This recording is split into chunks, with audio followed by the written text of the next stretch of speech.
देखो statement 1, if in a triangle A B C if angle of A is equal to 65 degree.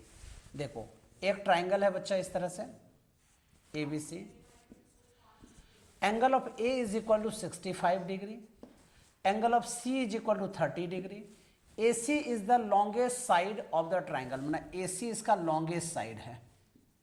Question यही कह रहा है, ठीक है। कहते हैं कि क्या ये सही है, हो सकता है क्या, देख लेंगे भाई। सेकंड कह रहा है sum of the angles of a triangle is 180 degree, ठीक है। तीनों एंगल का सम 180 डिग्री होता है। अरे भाई ये तो होता ही है, ये तो होता ही है, ठीक है। तो स्टेटमेंट 2 तो सही लग रहा है हमें। अब स्टेटमेंट 1 क्या है, अब देखो angle of A plus B plus C is equal to 180 degree होता है। Then you know angle of A is equal to 65 degree, angle of B हमें कैलकुलेट करना है, angle of C 30 degree is equal to 180 degree, yes और no. अब 65 plus 30 कितना हो गया 95, तो angle of B plus 95 is equal to you know 180 degree, ठीक है।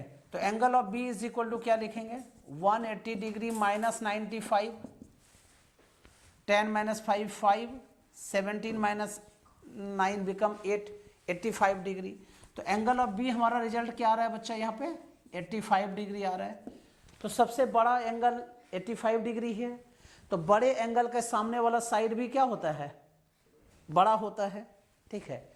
तो हम लोग इसको ऐसे भी कह सकते हैं कि बी और ए में दोनों में सबसे बड़ा कौन है, ठीक है, या ए बी सी में सबसे बड़ा एंगल कौन है 85, तो उसके सामने वाला साइड भी क्या होगा बड़ा होगा, तो लॉन्गेस्ट साइड शुड बी ए सी। तो ए C is the longest side. क्यों, क्योंकि जो बड़ा एंगल होता है किसी ट्रायंगल में उसके सामने वाला एंगल हमेशा सामने वाला साइड हमेशा बड़ा होता है। तो assertion is statement 1 is correct, statement 2 is also correct, but ये एक दोनों का एक्सप्लेनेशन नहीं है। तो ऑप्शन नंबर क्या हो जाएगा इसमें बताइए, असर्शन रीजन का क्वेश्चन है ना आपका, यही डाउट था ना, तो इसका ऑप्शन कौन सा हो जाएगा कि स्टेटमेंट 1 करेक्ट है, स्टेटमेंट 2 भी करेक्ट है, लेकिन एक दोनों का एक्सप्लेनेशन नहीं है। तो आंसर इज बी। क्लियर।